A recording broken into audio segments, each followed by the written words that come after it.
Covey. First, I'd like to thank the Quell and Upland Game Alliance for sponsoring the podcast. On this episode, I'm joined by Jacob Burris, the owner and trainer of Burris Retrieving and Training LLC. I've known Jacob for many years. His knowledge for passion and gun dogs is real. His love for dogs has led him to the business of training for your average outdoorsman, whether it be for waterfowl, upland, or our newest sport of shed hunting. Jacob was the 2019 North American Shed Hunting Dog Association Open World Champ and also the runner-up. We talk a lot about gun dogs and his love for dogs, and a little bit about my passion for dogs, and just it's an all dog episode. He'll talk about training for a good shed dog and the traits that he looks for and the best way to get that dog to where it's at, and how they get it to where it's at, and the best way to train a dog and get it on the right track to get it back to their owner. I had a lot of fun with this episode. I was actually present at his kennels when we recorded it, and it was a blast. And let's get started. Let's welcome Jacob to the podcast. All right, Jacob, welcome to the Covey, and thanks for joining me this evening. Thanks for having me. Glad to be on the podcast and talk a little bit of dogs. Yeah, so we've known each other for a while. I guess we got together probably almost 15 years ago now, when I almost got I was out of high school. So we've known each other for a while, did a little hunting together. So for everybody that's listening that don't know you, why don't you give us a little intro and a little backstory about yourself?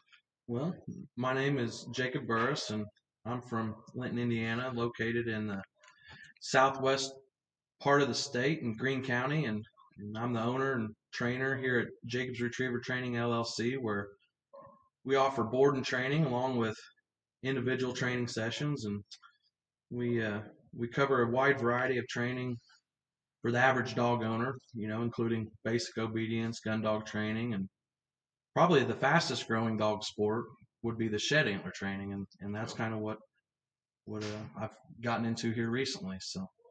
So how going back, how did it all start with you? I mean, at a young age. Well, it all started for me, I'd say, back in my youth with raising several different breeds of dogs and growing up and taking interest in the outdoors at a young age, and I started out hunting small game, like a lot of people around here, including rabbits, squirrels, and quail, which led to a dog always tagging along for most of the time, and I grew up with beagle dogs and golden retrievers, and when we moved out to the country, we had about 20 acres behind my mom's house that butted up against some old coal mine reclaimed ground, and that's where I'd go and venture off into the woods.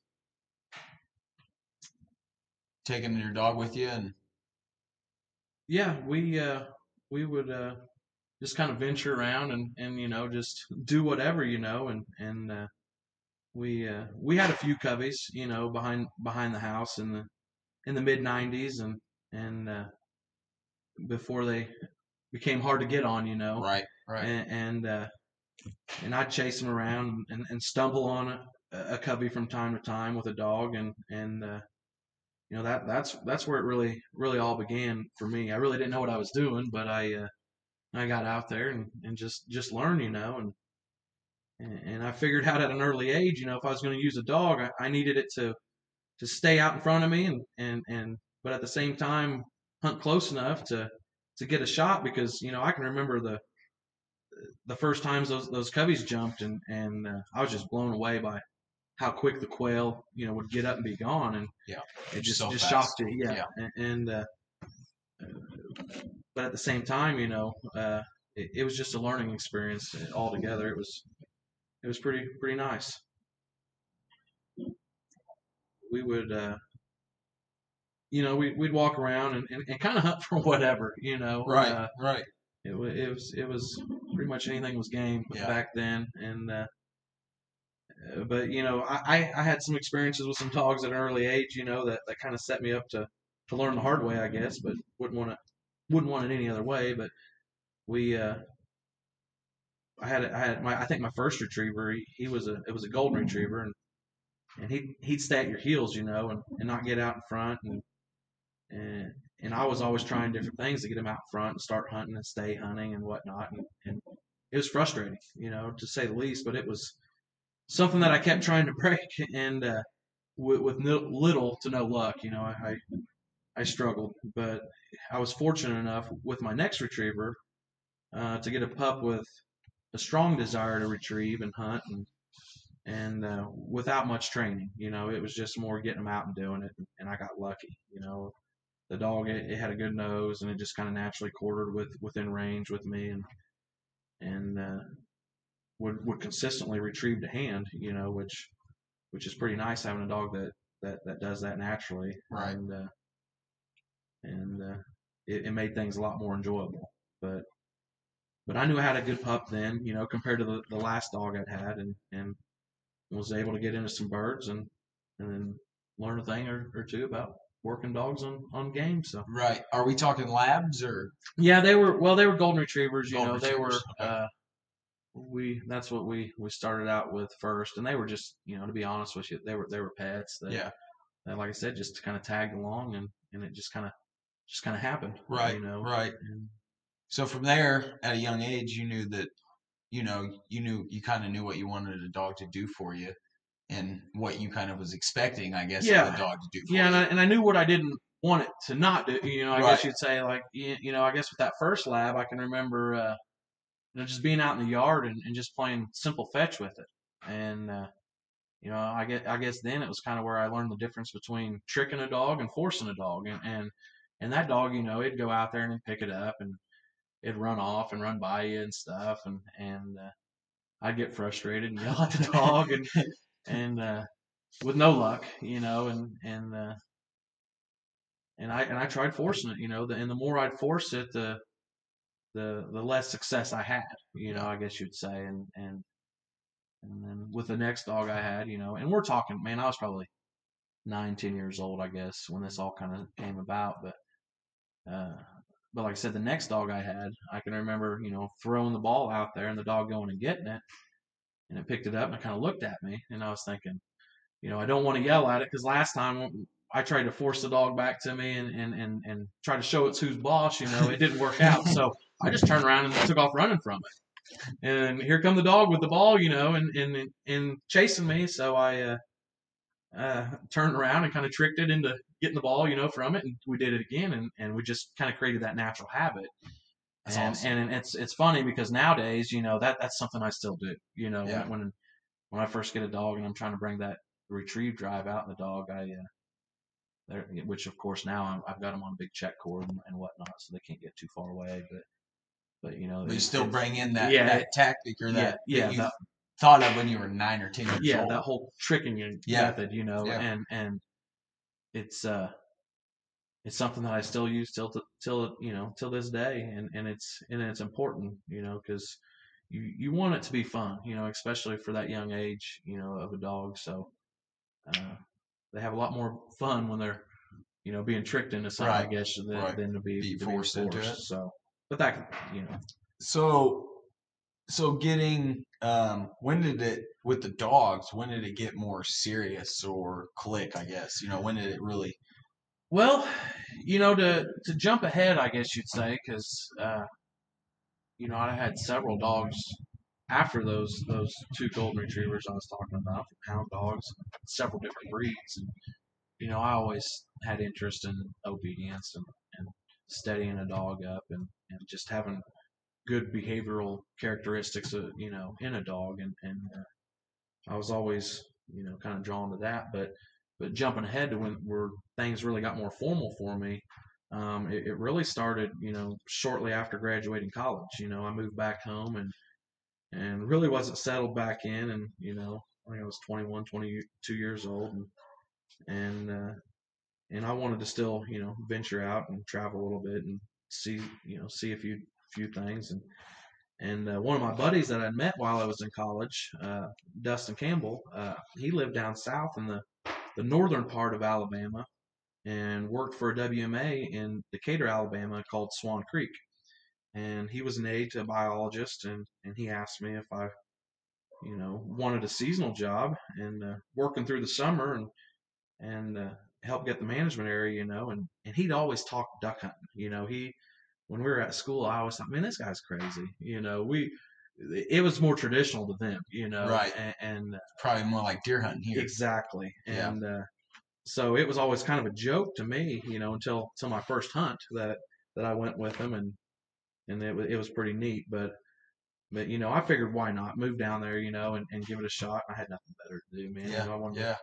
wanted to get out and do some things. So when I moved down to Decatur, Alabama, and took the job, some of the things that we did to get the management area ready for waterfowl season was, the farming side of things, the planting the food sources, and then eventually flooding those food sources, to attract and hold waterfowl on the management area.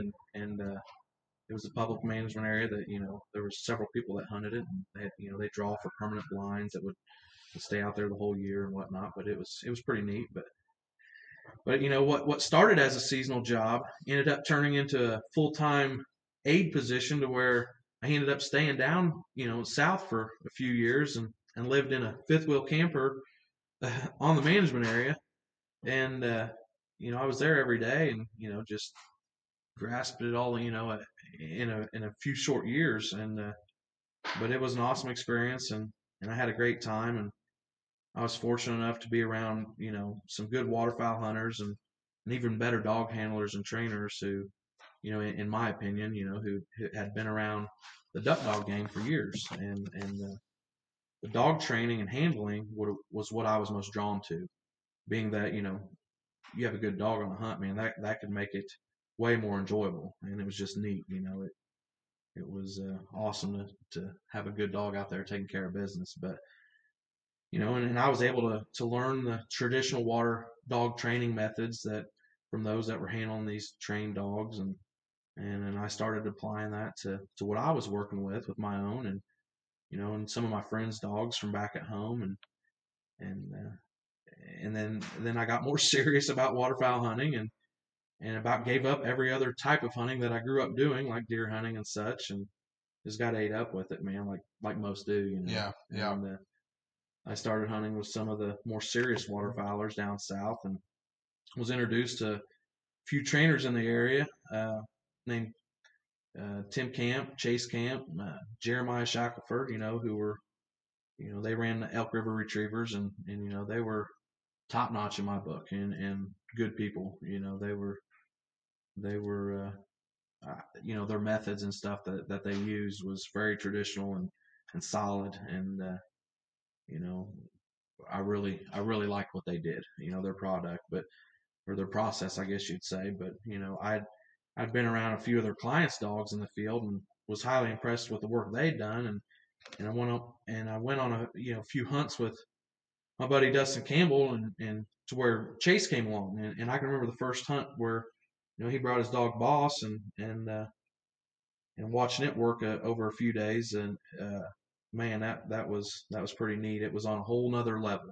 A dog named Boss. You Boss. got to And hold up to. yeah, You yeah, got to hold up to the yeah. name. And Chase did very good at that. And he's a good dude too, man. I've reached out to him several times where I might be in a certain phase of training, and want to know what to do or what not to do, and this and that. And I like his approach that he takes with it. And he's always offered me some pretty good help. But and I was just kind of curious on how he got his dog to that level. I wanted to know what it took. I knew I could stick to it and put the time into it, but you got to know the know-how. And he's very conservative in that approach that he takes. And you know I really dig it. It's Right. the way to me. But and after a while, after a few years or whatever, I eventually moved down, or moved back home to Indiana. And I took a job at Sony DADC. Paid a little better than the state job or whatnot. But uh, and I took a job as a maintenance tech, and started taking in buddies' dogs, on the side, who, these buddies that I hunted with, and with the sole purpose of getting that dog ready for that upcoming season. Even my buddies' dogs, I'd train their dog, and I'd handle their dog. and so I wanted to get it ready, Right. and that's kind of where all the formal training took off for me. I basically trained their dogs for nothing, and was thankful that they gave me the opportunity and trusted me to do so. But that's when I stepped up my game and started learning the craft, which has led me to where I'm at now. So Yeah, yeah. And so where you're at now, we're actually at your kennels this evening, doing this episode, and it's a very nice place. thank you. And so you've made it to here, taking in dogs and training different dogs, and you've got I believe, a little building full of dogs just across the way. But so you're passionate about waterfowl and duck hunting, I know. But your new interest, I guess, or maybe not your new interest, but the newest thing out there is shed dogs. And with you being a lab guy, I guess, or you've kind of taken in on that. So let's talk about that. Like, Yeah, what's that's kind of like that kind of fell on my lap, I guess you'd for say. It's the training methods and the schematic that I kind of go by, is what I learned from the old school guys that knew what they were doing, and the shed dog stuff was kind of something that I took my gun dog and did on the side, right? and It's like a fun hobby. yeah, just a little hobby, and we being in the Midwest, there's times we can find a handful of sheds this time of year, and that's what I was doing, just getting out, and it was just something else to do, and then I uh, I noticed there was a local guy, Norman Henderson, who he was already into the shed dog stuff. He was into the wild shed hunting side of things, but he dabbled with a little bit of the competition stuff as well, and had pretty decent luck with it. And I was kind of interested. I'm like, what's that all consist of? Right. What's Being that? competitive. Yeah, Yeah. and what does it take, and what's the rules, and what's this and that, and does it help with wild shed hunting or does it not? And it's something that's fun to do, and it's really, compared to everything else, it's probably the most affordable training that you can do. It takes a lot for the gun dog training, and you got birds and launchers and zinger wingers and all that Yep. the good stuff, and you always have to have the land with the water, if you're wanting to do water work and stuff like that. But the shed dog training, if you got a dozen antlers, you can do a lot with that, Yeah. and you can keep reusing that. It's something that's a bird. You only get so much Yeah. use out of it, but the uh, the shed dog stuff, it's a little bit more practical, and especially to family oriented stuff. Yeah. It's Yeah. you can include your family and go on walks and do and at the same time take your dog and do a little shed hunting. Yeah. But Yeah. to get to that dog to that point, for me it was, I used more of the retriever training methods, Yeah. and then kind of transition as I learn myself, and then I'm still learning. I mean, it's something that the shed dog game is, it's new. Yeah. It's very fresh, and there's a lot of people getting into it, and there's a lot of successful people, but it just depends on what your approach is. If you're in the wild, shed antler game, or if you're if more into the competition side of Yeah. things, I guess Yeah. you'd say. So I know you've been in some competitions. Yep. You don't. I think I've heard you say before. You're not into all of them. Yeah, I don't I mean, you're travel not the scene. travel, Yeah. right?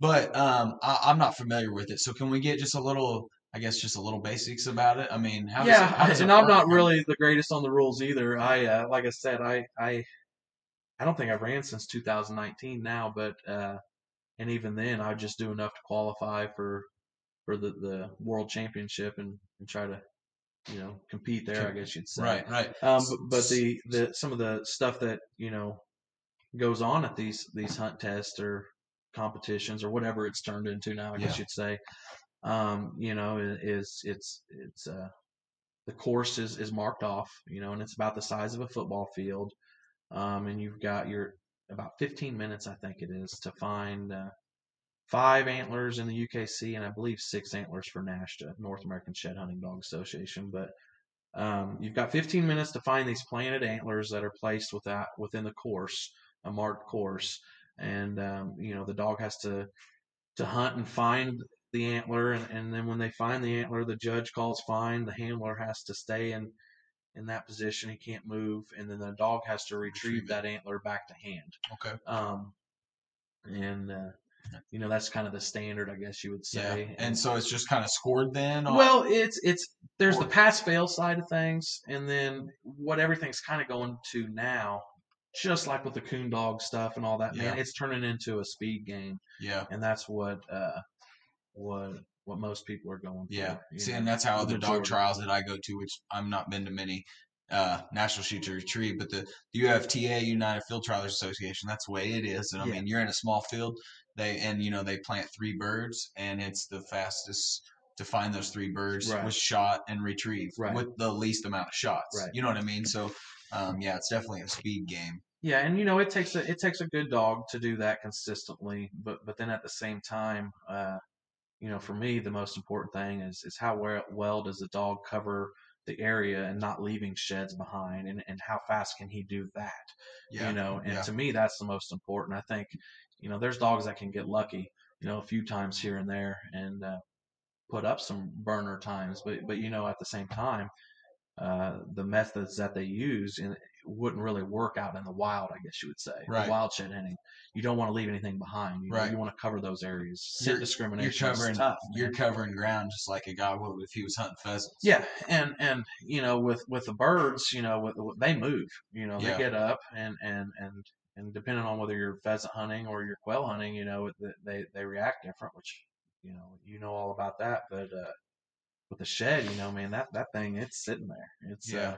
It's not going anywhere. It's not running. It's cold. It's hard. It's pointy. It's everything that a dog really doesn't want to retrieve, and we have to build that desire up in a dog to keep them, to learn that game of it, I guess you would say, because it's not like a bird, man. A bird that kicks in that instinct, that natural prey drive, and it brings it out in a dog to where an antler, that's not the case. You got to have a dog that has a high retrieve drive to begin with, and then it's our job through attrition to consistently bring that out, but still leave wanting more. And for me, sometimes less antlers is more drive, I guess you would say. You got to find that balance of using antlers in your drills and your setups and whatnot. But at the same time, I like my dog to kind of like coaching kids. You want them to be multi-sport athletes. I want, my dogs to be multi-retriever athletes, I guess you would say. Right. I apply a lot of different drills, and just depending on what I'm trying to get out of the dog, depends on what approach I'll take. But, one of the biggest mistakes I see with the shed antler training is overusing sheds. So it's not like a bird, right? So it can get tricky. So when you're talking about a shed dog, I mean, I know a lot of people use labs, but I mean, is the lab? I mean, you can use other dogs, right? You can use different breeds, man, and it just depends on, like I said, your approach. If it's a wild, shed hunting approach, the dog doesn't necessarily always have to retrieve that. They have to find it. It just depends on what the owner and the handler is wanting. Is this dog, is it identifying and showing you, hey, there's a shed antler over here. Hell, it might be elk shed, to where and a little dog that there's no chance it's going to bring it back, and it's trained to let the handler know. So how do you get that dog to that point? I guess. I mean, what makes a good shed dog? I mean, how do you get a dog to find an antler? Well, with the antlers, obviously, for me, I have to establish a good foundation first of obedience. I have to be able to handle that dog, to keep it out of certain situations where it might pick up a bad habit or refuse to do this or do that, and a lot of times, I try to instill that in a dog from an early age, and try to get them familiar with the shape of an antler. I want to build that in their memory. I want them to take a picture of what an antler looks like. Right. And then then the smell of an antler, and scent discrimination with antlers is crazy. It's hard to teach a dog what a wild shed antler smells like without getting it on a wild shed antler, and that's tough because as soon as we handle that antler, it's no longer a wild antler. Right. Once we pick that up, once a dog picks it up, now there's another layer added to that smell on that antler, and the dogs can break it down, but at the same time, you can give these dogs all the tools you want and teach them, you know, on planted antlers. They still have got to learn how to do the natural hunting way, and the best way to do that is to get into sheds, and that can be tough. Yeah. I say I walk all the time with my dog, and I don't find very many. Yeah, I'm not necessarily looking for them either, right. But the guys that I know that are very successful and dedicated to it, they'll go out west, or they'll go somewhere where, hell, even a high fenced area, whatever. And the dog can tell the difference between a high fenced area, kind of antler compared to a wild antler. They can break it down. I've heard stories before of dogs being able to break down the difference from one bird to another, and if they can do, on quail, and if they can do that, imagine what it's like with a shed antler. Yeah. I heard of a story. I can't remember who it was. If it was Delmer Smith or one of the Smiths, uh, and I'm just talking off the top of my head. It could be somebody else for all I know. But I just remember the story of a guy owning a pet quail. And this pet quail would, hang out with him in his shop or whatever, and his dog would hang out in the same shop, and was familiar with this quail. Right. And he could take that quail and go place it out in the field, and that dog, would be hunting, but whenever it caught the drift of, hey, this is my buddy pet quail here, it wouldn't finish. It knew that was the one from the house. Yeah, the one from the house. Yeah, and if they can tell wild. the difference from that to another quail, I mean, it just shows you, how good their nose really is, and how they break it down, and how they process it. It's my boy must have read a book at school because he came home the other day and said, "Did you know Lexi can smell this good?" And like said something, So that's funny. So so how do you? I mean, I guess we'll keep talking training, but I mean, you use rubber antlers and things like that. I mean, how do you get them from a? I mean, what age do you start these dogs? So for me, as far as taking in a client's dog, on the business side of things, I take dogs in at the earliest 5 to 6 months of age. When they've got their adult teeth and they're done teething and ready to take off. With the formal training side of things. But it's very important for people to set these dogs up from the time they get them as an 8-week-old puppy until they do go to a trainer. Yes. Because it just makes the world's difference. I can tell just as much as a pedigree or the way a dog's been bred, that matters a lot too. But just the same goes for the way the dog was raised up. There's raising and there's training, and at the young age, they need more of the raising, the socializing, and then there's a lot of what not to do. You've got to build that retrieve drive, but then yet don't give them too much. I say 3's the magic number. I tell everybody, if you're working a new young dog or puppy or whatever, you throw that tennis ball out there or sock or whatever you're playing with or retrieving with, you throw it out there 2 or 3 times, and I about bet you on the third time that dog will go get it, and then that's when it starts to get distracted. It'll go and it'll pick it up, and then that's when they start looking around and looking at other things to do. So I try to avoid that, getting that far. It's better to just give them a couple fun bumper retrieves and then call it good. And then try to set them up to succeed in a controlled environment to where there's really no distractions and there's really only one way they can go. There and straight back. So right. And learning how to retrieve on it, while on a rope or whatnot, but and just being well socialized, and I'd rather slow cook it than throw it in the microwave. So getting there quick's not always the best thing. It's more about staying consistent, I guess you'd say. Yeah. And then like I said, when they're 5, 6 months of age, we take them in and we we kind of get him used to the kennels and everything, and then we get the ball rolling with formal obedience, and we teach it on lead, and in the yard, and we kind of balance the yard work and the field work in at the same time, and try to keep it fun as much fun as we can.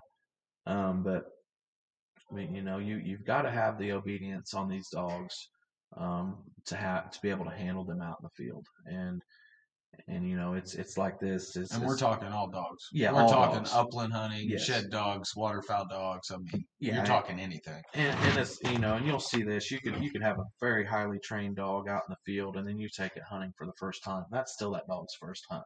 Yeah. It still has to learn, what hunting's all about. You can try to set them up the best you can, but you still have to do it. And you've got to have realistic expectations. One of the bigger problems I see is, you'll see these dogs that have a lot of potential at a young age, and their handlers and owners will put them in situations that's for big dogs, seasoned dogs, experienced dogs, and then it's just too much, Right. And they try to push it on them too fast. So having patience is a big thing with it, and knowing that it's not about how quick you get there, it's just about how solid. Yeah. That it sticks, and do you have the tools to correct it when it goes wrong, Right. Or you're trying to get the idea across to the dog of what you're wanting for them to do, and you've got to break it down in drills and certain setups to make for these dogs to make sense of it, and that is very important. And but it's a lot of fun, it's a lot of work, but it's and so we're out here at your kennels, and I mean, it's a nice place. You've got indoor kennels, heated, air conditioned, I believe. Yep. And, they're very nice. I appreciate that. You have a nice little property here. Got a little training area and place that you can, get your dogs out and work them all. And yes. so it's a nice place. I will say that. And thank you. It makes things a lot easier whenever you can be more efficient. Right. So right. To me, the number one thing was taking care of the dogs. Boarding these dogs, their health. And taking care of the dog itself. You're more or less, if you break it down on how much somebody spends for training and compare that to what a lot of people charge for dog boarding, there's not much of a difference, and Right. it's just you keep the dog for a lot longer period of time. Yeah. Someone goes on spring break for a week, and that's one thing, but to leave your dog with a trainer for 3 months, to pretty much the same price as what Yeah. you board a dog, it just goes to show you, you're really taking care of the dog first, and then the training just comes along with it. Yeah. And, so that's what I figured out quickly, was to have a nice kennels, to pour everything that I'm doing into that first, and establish that, and to know that if it can go wrong, it will go wrong. So Right. be set up for that, and I've done the best that I can, and I'm pretty fortunate with the new setup that I've got here, and the property here I got. I've got 50 acres here with, we're just right on the edge of the state forest and some state properties and stuff. So I'm kind of in a central location where, especially for the shed dog stuff, I can find, new ground to work all the time. There's Right. thousands and thousands of acres Yep. around here, Yep. So I'd say my next move, is more getting prepared for the water side of things. I've got a little water here and there, but I would like to in the future build a few new tech ponds and swim by pond and whatnot. But no, that's just part of the process too. Right. So, right.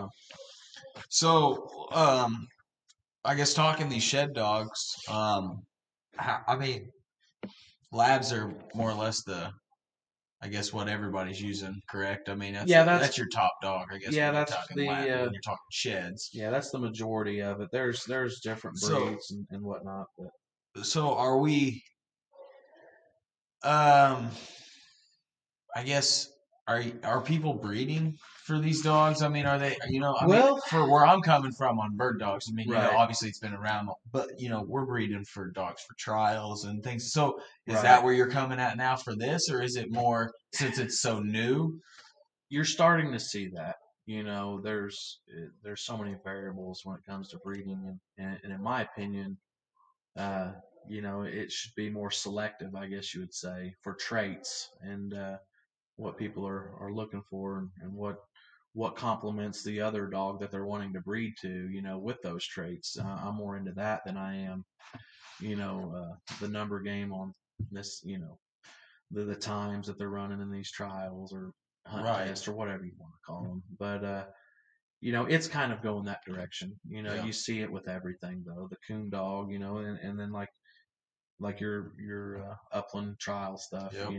People are starting to breed these dogs for different purposes, and a lot of times taking the hunt out of it, and more or less trying to make it get there fast, and you'll sometimes the bad comes with the good. I know with the upland stuff, you probably run into dogs trashing up fields and Yep. stuff, and it's somewhat similar with these hunt tests with the shed dogs, but to me, you can only standardize that so much or simulate a wild antler uh, test so much. But it's our jobs as owners and handlers of these dogs to know what we got, and know where they came from, Right. and I just feel like I know just enough to be at the tip of the iceberg with it, and it makes me nervous, just seeing all the what ifs, but there's a lot of people and there's been a lot of tradition that's put into these dogs, through breeding for certain traits and staying consistent for this and that, and taking that conservative approach rather than, they were trying to be good, to where you see a lot of these it's like they're getting lucky if anything, Right. and chasing paper at the same time, Yeah. Yeah. and that's just part of it, Yeah. and people breed for several different reasons and each to their own on that. I just respect the traditional side of it and what it's taken to get these dogs that are really good, Right. and I think there also comes a point in time where you need to get some of that old blood in there too, Yeah. because we've line bred so tight that you got to start watching for that too. But yeah, man, you're starting to see these dogs getting bred for, shed specific, I guess you would say. Yeah. And to me, they're the traits that a dog might have might do better for shed hunting, but to me, they're still not that shed dog breeding. It's more of the retriever breeding, the hunt breed, the breeding for the hunt, the Yeah. nose, the eyes, the way they range, all the traits, and then and it's more similar to upland hunting, flushers and stuff, than it is actually the water dog, the gun dog Right. hunt test Right. side of things for and Training it just like a guy would a lab to hunt pheasants. right, yeah, Yeah. it's very similar to that. It's kind of to me, it's kind of a hybrid between that and a lot of the basic retriever stuff, and there's several ways to go about it. But I just like to train something into a dog before something bad ever happens. I guess you'd say. Right. Breaking a dog of something is definitely harder than teaching it something Yeah. from the get go. So just try not to give it the chance to go wrong. Right. Just do the best you can, and if you know there's a possibility that it could go wrong, why test your luck with it? That's my whole theory, and it's like, well, I'd rather learn from someone else's mistake that's consistently proven themselves, I guess you'd say, and I'll take their word for it and not test my luck with it, I guess Right. you'd say. So, Right. um, but each to their own on how they approach it. There's several ways to get there, but to me, that it's I want to get there as efficient as I can, Right. and not waste any time with the messing around with it, and but at the same time, I don't expect these dogs to be a robot either. So, like I said, the shed antler stuff, man, they've got to enjoy doing it. So you've got to definitely keep that desire to want to go out and hunt and retrieve a shed antler. You've got to make it fun. Right. You Right. know, It's not a bird. no, It's not a live animal. and if I have issues, if I have a shed dog for say have an issue with maybe the way it's handling an antler or the way it's recalling anything, um, I'll take the shed antlers away. I'll put them up because I don't want it to have to correct anything or anything bad to happen while an antler is associated with the training. So I'll put the antlers up. We'll bring the bumpers out. Hell, there's times I'm bringing birds out for shed dogs. Just Yeah. to spark a different fire. To mix Right. it up. Like I said, that multi-sport Yeah. approach, I guess you'd say. And but I want to fix everything on bumpers. And anything but a shed. So then we can fix our problems, get that taken care of, and then when we feel comfortable and confident that the dog's got it, then we'll bring the sheds back out, and it's got to be as fun as it can be. So Right. that's my approach with it, anyways. So, and I mean, when we're talking shed dogs, I mean, you obviously being a duck hunter and different things, but I mean, I assume the majority of the people, maybe not all of them, but a lot of them will use it as a multi-purpose, Yeah, right? I mean, yeah, they're I mean, versatile dogs. yeah, you're not just going to Um, want to use it maybe for just shed hunting. I mean, maybe a certain client right. would, but And you hear the terms meat dog, scratch dog, just the hunting companion. The thing is that dog's either trained or it's not. To do what you're expecting the dog to do. right, There's different right, levels of training and whatnot, but um, and that's why to me it's so important to establish that basic obedience, that solid foundation. So when you are doing different things and more versatile things, you've got it. You've got the tools it takes to handle the dog to get it through it. yeah, And you know you can go on a hunt with a buddy that you can your dog can honor his dog or whatever and not screw up the hunt. That's what matters the most. It's yep, it's not how fast. It's not a race from this dog versus that dog, and it's just like little league. yeah, It's yeah, you get some of those little league parents out there that get a little too competitive, and the same thing with the dogs. Man, sometimes you'll see some guys doing some things that's making their dogs number one and number two, and yeah. they always got to be number one. Yeah. So Yeah. We actually just went on a hunt this year and I was with a buddy and we were both running our short hairs and but his dog covers a little more ground than mine. And so beat my dog to basically most of the birds that we right, found. We were hunting pheasants and he won most of the races to the birds, but my dog backed on every one of his points. right. And I was ecstatic that my dog backed. You know Yeah, what I mean? I was like, hey, she backed like 4 or 5 times a day. And he was like, I know, and he that's was awesome. happy too. So it was but yeah, I wasn't upset that my dog didn't get there first. I was just happy that my dog backed because Right, a lot of dogs won't. You know right. what I mean? She could have kept going or flushed a bird or whatever. But so I was tickled to death that I got a back 4 or 5 times that Yeah, day. and it's neat to see a dog, when that idea gets across to them that that's what they're supposed to do, Right. and it's pretty neat, because Yeah. that they sense that, Yeah. I'll never forget the first time I watched the dog back on a wooden cutout. I was like, what? yeah, you know. it's So pretty neat. But yeah. through those drills and stuff, that's what it takes. You Right. don't want to Right. be busting them out and running straight through them, and so and dogs act, dogs act differently when they're around another dog. When you have one dog, it's just you and that dog. And when you get two dogs, you got a pack. If you let that pack mentality happen, it will. And Yeah. there's a difference between the upland approach with it, where they're both working together, or like the waterfowl, where they're honoring the other one. Yeah. And the old school approach, it seemed like to me, was the way I always took it, anyways. Was what's that dog going to do for me? What, and I'm going to make that dog do that for me, and if it won't cut it. It won't make it. Right. And then you get the other approach, to where some people just let that dog do it for itself, and they'll run all over that handler. They're training the handler, Yeah.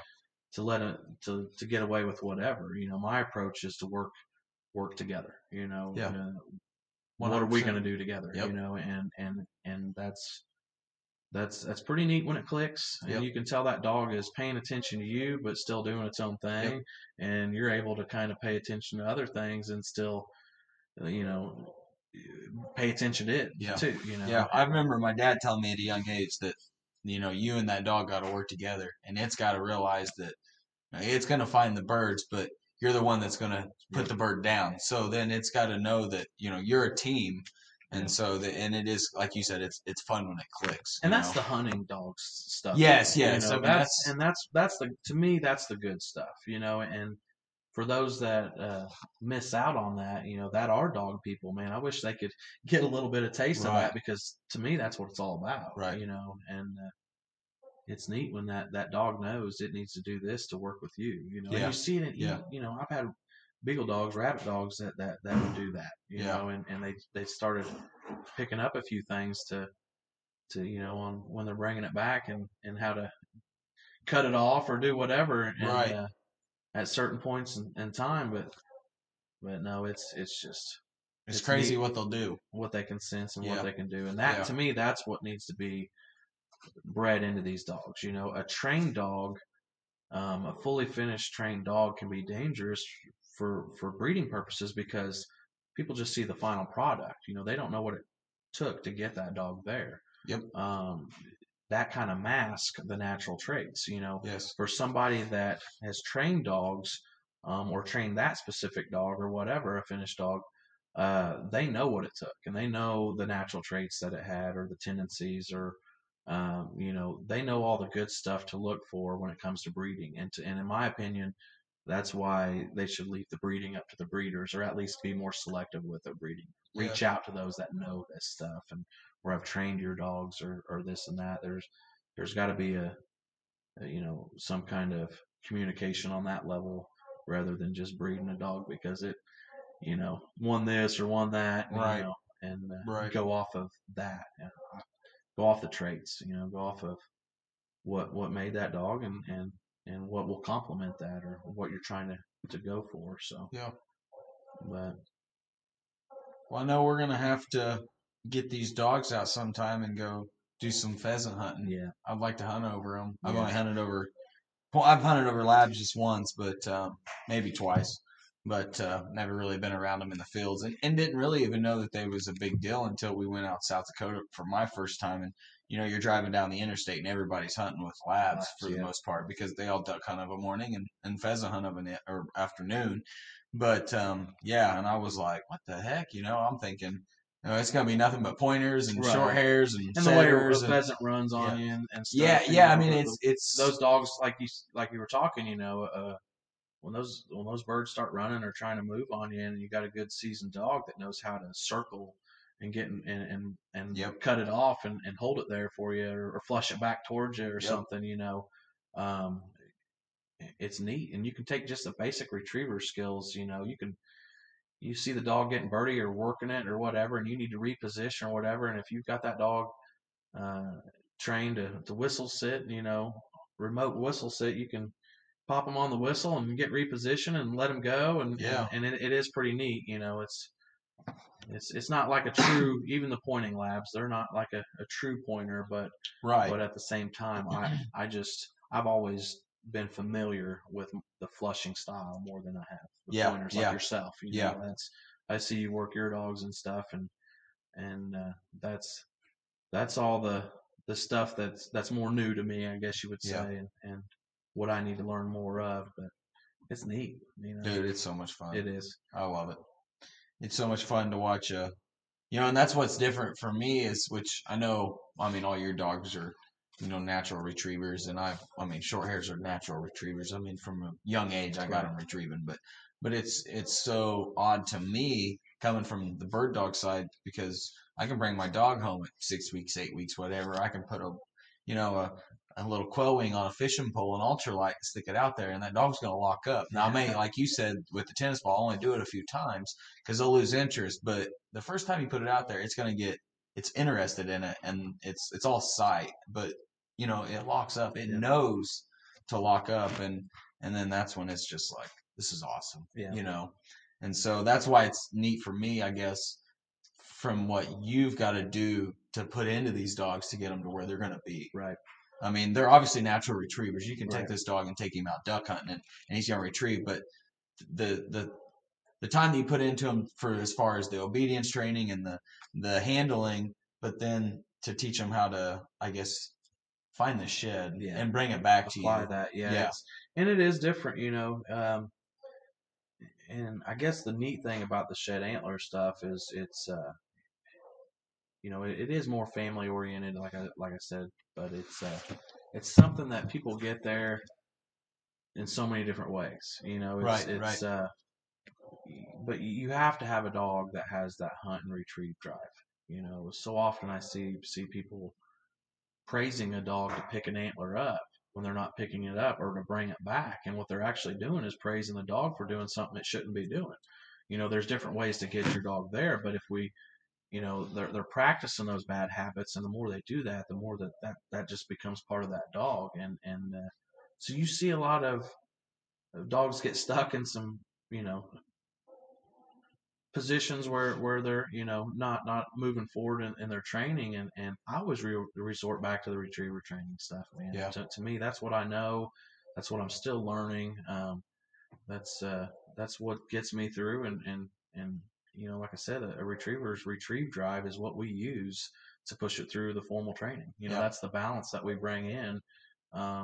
So whenever we're, you know, drilling a dog for and going through certain phases of training where there's, you know, a little bit of pressure going on there, to balance that out, you have to you know, that retrieve drive brings it out. You know, and so you'll get, you know, and I'll get some soft dogs that where I have to take a different approach, and you know, some of the methods that I use are different from some of the standard, you know, training that I've been taught, I guess you'd say. I'm not afraid to try different things. I mean, I feel like I've got a backbone to my system and my training schematics and whatnot, but uh, you know, I'm not afraid to step out and do what it takes for that dog, because you're going to have to train every single dog just a little bit differently, you know, and read into it, and fuel the fire that it's already got going, and get it going enough to where you can start another one, you know, without putting it out. So the dogs that you train, as far as like your clients or the style of dogs, I mean, will you take in anything? I mean, what's open for your kennels? I guess if somebody's looking. You know, first of all, I try to relate to the handler and see where they're at, what their expectations are, their experience, where they've gotten the dog from. The you know, I evaluate the dog. I try to put a lot of different things into perspective to make sure that, you know, we're taking the best approach that we can to set this dog up to succeed. You know, it's something that, you know, people need to take serious, because, you know, you send a dog off for training and you're making that dog smarter. You know, you're making it more wise on what it should be doing and what it should not be doing. So that's why I, you know, always tell people when they get a dog back, hey, you need to, you know, it's a crawl, walk, run process. You need to get back to crawling so the dog knows that you know how to handle the basics, you know, and if the dog knows that you don't know how to handle the basics, then how's it going to expect you to know how to handle it in the field? You know, it's going to know it can get away with this whenever you're trying to, you know, make it heel or recall it or whatever. And if you let it get away with some of the things on the basic side of things, it's going to know it can get away with some things out in the field. So I always like to make that initial, you know, that initial point of, hey, I'm going to make you do exactly what the trainer made you do, you know, and I'm going to hold you accountable just like that trainer. And to me, it starts back with the basics, you know, and then you do that, you get back on your feet and get comfortable and figure each other out. And then that allows you in the field to be able to handle these dogs in certain situations, you know, and correct them. You'll have all the tools that you need for what it's been trained to do. Right. And then you kind of go from there. And then, you know, the majority of the people that I train dogs for are just your average everyday. So you training guys for? I mean, what are we training? You training waterfowl dogs, shed dogs? I mean, you got any pointing dogs? Yeah, I've got a couple pointers right now too. But like I said, the kind of people that I'm training for are going to be hunters. You know, they're going to be, that dog's going to be their hunting companion. You know, they're going to be part pet, part hunting dog, and really it's you've got to cover a lot of more of the informal side of things, or the behavioral issues, I guess you'd say, than just hey, I'm going to put a title on this dog. Yeah. I don't really travel the scene. I'd like to maybe down the road, but Right. I've got a couple kids that are in high school right now, and I coach football for one of them, and I coach baseball for the other one, and you know I'm going to be around here, Yeah. and doing that while I can, and then maybe when they get out of school or something, we'll see what happens. But I'd have to sacrifice all of that if I wanted to really take on the clients of the hunt test world, and putting titles on dogs for breeding purposes and whatnot. That's really not what I do, I guess you'd say. Right. But that's what I try to base a lot of my stuff off of. The guys that I kind of mentor and look up to, that's what they're doing, Yeah. and that's their standards, and that's what I try to go off of, for the most part. But then at the same time, I know the people that I'm training these dogs for, you know, I got to understand what they're capable of doing. Yeah. It doesn't matter what I can do with the dog. What are they going to be able to do with the dog, and how much of this are they going to be able to grasp? So Right. Right. I have to kind of find that happy medium and try to cover all the ends that they're going to be putting their dogs in. Right. Right. The situations they're putting their dog in. So there's each to their own, and there's all sorts of trainers out there doing all sorts of different things, and Yeah. I'm just fortunate enough to be able to do my own thing that fits me, and be where I'm at now. Yeah. It's definitely it's not a 9 to 5 kind of job. It's something that it's all the time. There's something going on, and I've got some part-time help, and I've actually got an old employee that worked for me about 4 or 5 years ago.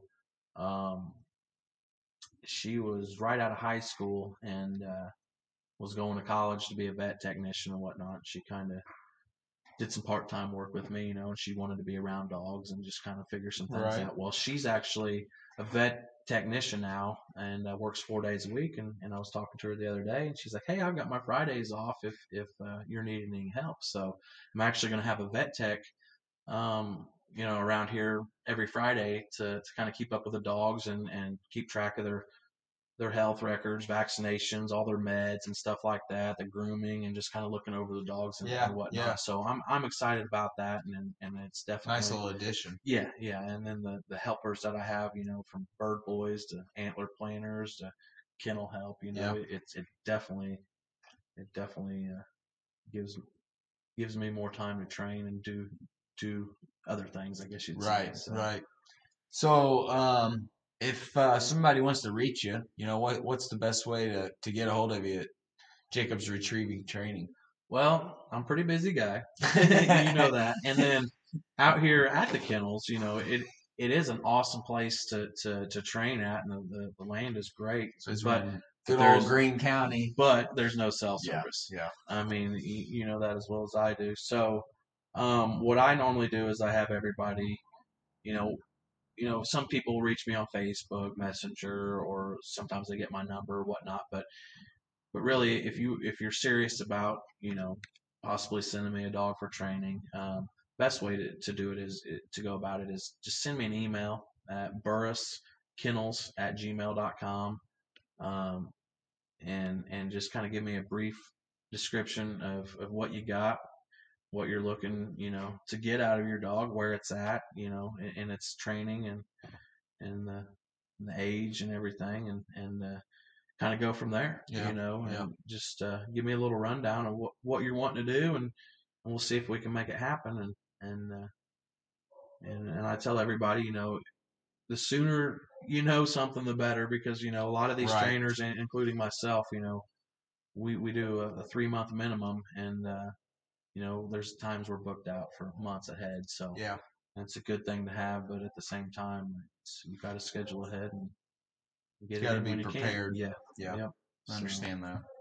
Well, I think it's awesome. I'd love to have a short hair that I could take dove hunting with me, and there's guys that do it. I used to see them duck hunting even nowadays, but my dog wouldn't sit by me, so I might have to put the pointing dog skills on my dog, and then bring her over here and drop her off, and you Just can some formal get her. training. Yeah, you can get her to sit in a dove field with me while Yeah. I blast doves because I need that. Yeah, it's nice to have a dog that's versatile. I actually, speaking of versatile dogs, I trained a designer breed. I think it's a poodle pointer, Yep. and for a guy that's up in Chicago, and that was pretty neat. You know, I was Yeah. starting to get different stuff like that, Yeah. but then at the same time, you got to watch, what you're Right. getting with those designer Right. breeds because it's just breeding. Those are becoming popular. Yeah, though. and it is, and it's breeding one pure breed to the other, another pure breed, and to where it's going to be hard to consistently get the traits and stuff that you're going for. However, at the same time, uh, those are the healthier dogs, and then sometimes you get those traits that you're looking for. Right. It's just it's a different style of breeding that I'm not really as familiar with. Right. But it is something that's becoming popular, and as long as that dog will hunt and whatnot, you got something. Sounds to about work like with. my trainer. That's what the guy that trains our short hairs. He had told me that he had a lady call him, and she said that she had a dog she's wanting to have trained, and she said, but it's a poodle, and he said, well, does it point? And she says, well, they say it will, and he said, well, bring it over, and Yeah. he said, well, the damn thing pointed quill, so Yeah. and so yeah, that's kind of neat. Probably not something that I would own, but Right. but to each their own. So Well, that little poodle pointer that I trained, he came in at 6 months, and he was just, he was all over the place. He was high strung, but he was pretty quick to bring in and get focused and kind of to figure it out. But the guy ended up taking him to, is it NAVDA? Yep. Yeah. It's he ended up taking it and to one of their tests, and it was a versatile test where the dog had to track wounded game, had to retrieve waterfowl, and it also had to go on point, I think on a chucker maybe, and hold point for so long. Right. And the guy called me and he was wanting me to run it, in that hunt test, and I had something going on. Like I said, I'm pretty busy, so I said, man, I'm not going to be able to do it. I said, but if you'd like to try it, you probably need to get the dog back a month or two ahead of time and figure the dog out first, and before you go, try to take on a hunt test that you've never ran before and I know nothing about, other than the rules that he sent me. And so, anyways, he decided to try his luck, and even though I told him I didn't think it was a good idea, but anyways, he did it, and he went there and was successful, and the dog did everything like it was supposed to, and had really good luck, and now every once in a while I'll get a little video of that dog out in the field, hunting. Yeah. And it's turned out to be a Yeah, good little dog. Is he upland hunting or Yeah, waterfowl? yeah, upland hunting. That's cool. Yeah, and it's picking it up pretty quick. It's a seasoned dog now, but like I said, the dog had all the tools, but he gave it the opportunity when he started hunting it. Right. And holding them accountable to the training that they've had, is a big part of it. But then at the same time, you see that dog go on point, and it's like, that's that dog, Right. It's what do you do when it does go on point? Yep. Can you train it to go to the next step and hold it and woe train it and whatnot? But then at the same time, there's going to be dogs that are easier than others. Right. So, right. But he's got the instinct to get there and get on point. Yep. It's just, what are you going to do after he gets there? And he ranges well. He's he in the videos and whatnot, and even when I had him, he didn't get out too far. So, and I like that with a hunting dog. Right. Like I said, I'm not as familiar with the pointers and stuff like you are. But it seems like to me, a lot of these pointers that I do get in, man, they like to range pretty wide, and and I'm just assuming that's something that these people are breeding for the I'm sure for trials. For trials. So. Yeah, and your English pointers are it's a runner anyway, but yeah, and then that's what we're getting into with these short hairs is we're breeding them for trials and mixing them in, and now they're starting to get a little run to them, right? To whereas a true short hair should, they should stick in close to you and hunt close, whereas they did, in say Europe. I mean, that's how they were trained to hunt. Right. So, but anyway, I'm fortunate enough that my female now, she's a close hunter, and that's what I like, right. And it makes it good for me. Sometimes when I'm quail hunting, here, it makes it more difficult, and I'd like for her to maybe broaden out a little bit more, Right. looking for cubbies, but it really makes it nice when we're pheasant hunting. You know, Yeah. it breaks it almost down to where she's almost like just your normal lab retriever. Right. You know, I mean, she's still going to go on point, but she's right there with me. Right. You know, and I like that. So, and I don't have to worry about if a pheasant's going to run, whereas those quail more or less are not going to run. But if that pheasant runs and she busts it, it's going to be close for I can get a shot on it. Right. You know what I mean? So, Well, and that's how I kind of, that's kind of what I go off with these shed dogs. I see a lot of people that let their dogs range out really far, and that kind of goes back to that dog doing its own thing for itself. yeah, To me, for that dog to work with me and for us to work together, it needs to be within range. yeah, It gets out of range, and that dog, it doesn't care now. It's yeah, doing its own thing, and if it gets out of sight, you might not really know what it's doing. right, But when it's within range, it gets the hint, it gets the drift that, hey man, I'm hunting with you, and then if you can handle it and you can quarter it and make that formal, those dogs range for my shed hunting similar to what a flusher would. And I tell everybody, make sure that dog is within gun range. yeah, Even for the shed dogs, yeah, because that's about the range that you would handle a flusher on pheasants or yeah. So whatever. if you weren't shed hunting and you And was in South Dakota hunting pheasants, right, and that's what they're that's what they're used to doing, I guess you would say. right? That's the standard of the flusher. So to me, that should be the standard of a shed dog. Yeah, And doing so, you can still cover some area, but you're not leaving anything. You take less chance of leaving something behind. right.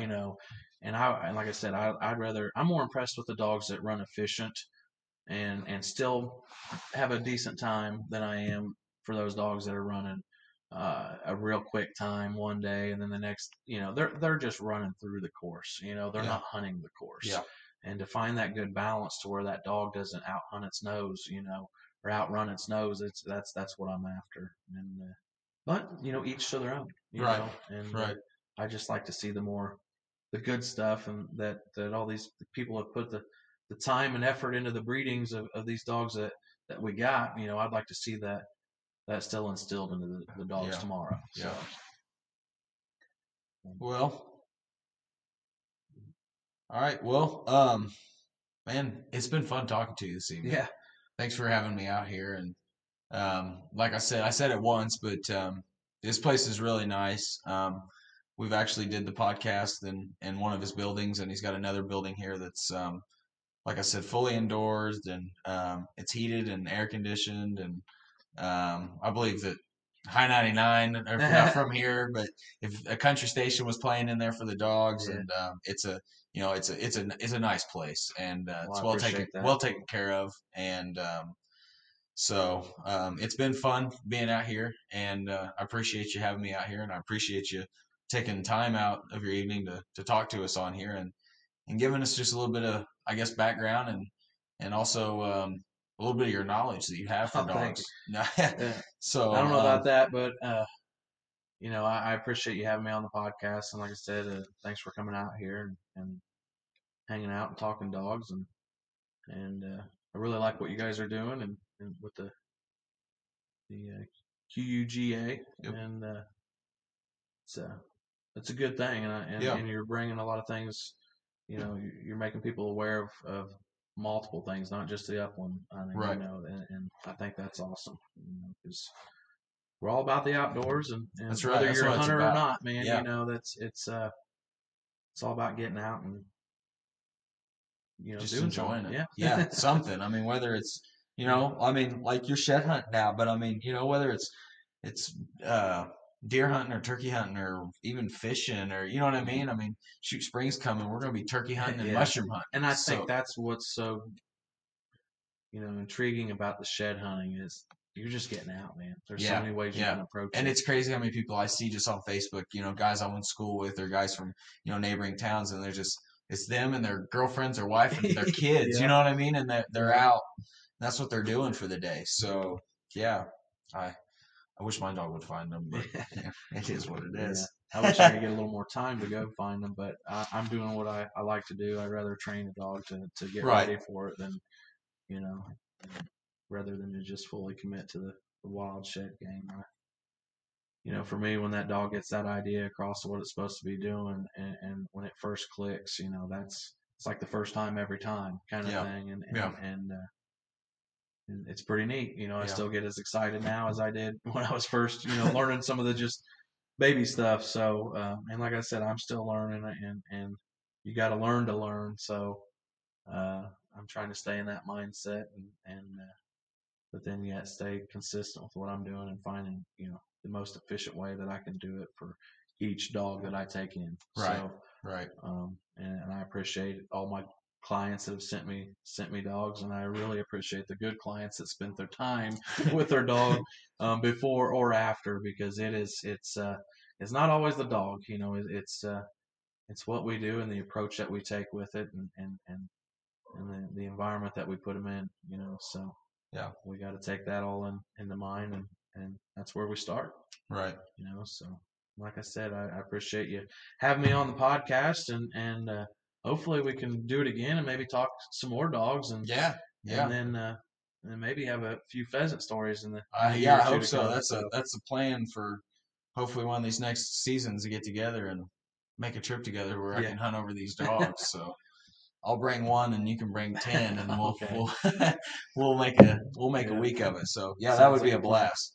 So, but yeah, well, thanks for being on here, man. And until next time, good luck with all your dogs coming up this spring. Thank you.